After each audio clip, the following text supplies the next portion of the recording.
প্রিয় দর্শক, আসসালামু আলাইকুম। ভারতের পূজা উপলক্ষে 3000 টন ইলিশ পাঠানো হচ্ছে ভারতকে। প্রশ্ন হলো, ক্ষমতায় যারাই আসে তারাই কি আসলে সফট কর্নার খুঁজে কিনা? প্রশ্নটা এই জন্য করলাম, আজকে শুক্রবার ভারতের অমিত শাহ, যিনি কিনা ঘোষণা দিচ্ছেন যে বাংলাদেশের জনগণ বা রোহিঙ্গা সীমান্তের আশেপাশে যাইলে উল্টো করে ঝুলিয়ে রাখার জন্য, তারা বাংলাদেশের জনগণকে উল্টো করে ঝুলিয়ে রাখবে আর আমরা তাদেরকে ইলিশ মাছ খাইয়ে আপনার শরীরে তেল বাড়াবো।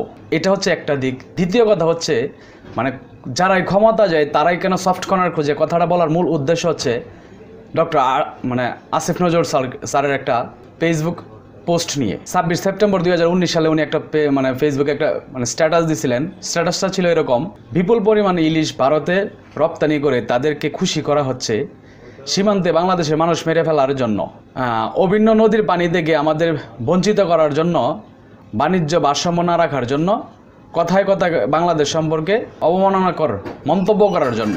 এটা ডক্টর আসিফ নজরুল স্যার 2019 সালে এই পোস্টটা দিয়েছিলেন স্বৈরাচার সরকারের বিরুদ্ধে। প্রশ্ন হলো, আমাদের এই সময় আইসা আমাদের একজন উপদেষ্টা যখন ঘোষণা দিলেন যে এইবারকে কোনো ইলিশ রপ্তানি হবে না, বাংলাদেশের জনগণ আগে খাবে তারপর ইলিশ রপ্তানি, এই অল্প কয়দিনের ভিতরেই এই মত পরিবর্তন করার কারণটা কি? তারাও কি আসলে এই দেশের জনগণের পালসটা বোঝার চেষ্টা করতেছে বা খোঁজার চেষ্টা করতেছে কিনা আমার জানা নেই।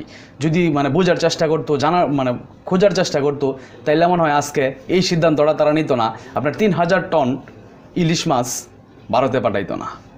ভারতের সাথে আমাদের যে সম্পর্ক অবশ্যই আমি মনে করি সম্পর্ক উন্নতি করতে হবে এবং প্রতিবেশী দেশের সাথে সম্পর্ক বজায় রেখেই চলতে হবে।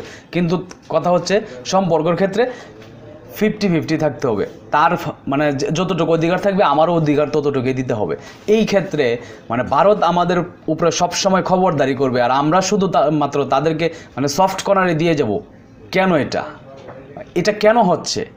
বা আমাদের সরকারে যারা আসে তারা কেন বারবার এই সফট কর্নারটাই খুঁজে, সফট কর্নারে যাওয়ার চিন্তা ভাবনাই কেন করে? আমি এই জিনিসটা আসলে খুঁজে পাচ্ছি না। এখন বর্তমানে কিন্তু সবাই এটা নিয়ে ট্রোল করতেছে, বিশেষ করে আপনার স্বৈরাচারপন্থী যারা ছিল তারা কিন্তু এটা নিয়ে মোটামুটি ভালো একটা মজা করতেছে এবং একের পর এক ফেসবুকে পোস্ট দিয়ে যেতেছে যে তোমরা ইলিশের বদল পাঙ্গাস খাও, এই ধরনের পোস্টও দিতেছে। ঠিক আছে, তো কথা হচ্ছে আসলে আমরা কি কোনো সময় আমরা কি শিরোচা উঁচা করে কি কোনো সময় আসলে এই দেশে বসবাস করতে পারবো কিনা এটা আমার জানা নেই। যে আসিফ নজরুল স্যার একটা সময় ভারতের বিরোধিতা করতেন, যে কিনা 500 টন ইলিশের জন্য উনি প্রধানমন্ত্রীর বিপক্ষে, আপনার স্বৈরাচারের বিপক্ষে উনি ফেসবুকে স্ট্যাটাস দিতে পারছেন। আজকে 3000 টন ইলিশ কোন যুক্তিতে, কোন কারণে, কোন শক্তিতে উনি আসলে ভারতে দিতেছেন আমার জানা নাই। যদি আপনাদের জানা থাকে অবশ্যই কমেন্টে মতামত দিবেন। তো যাই হোক, এতটুকুই বলার ছিল। ভালো থাকবেন সকলেই। আসসালামু আলাইকুম।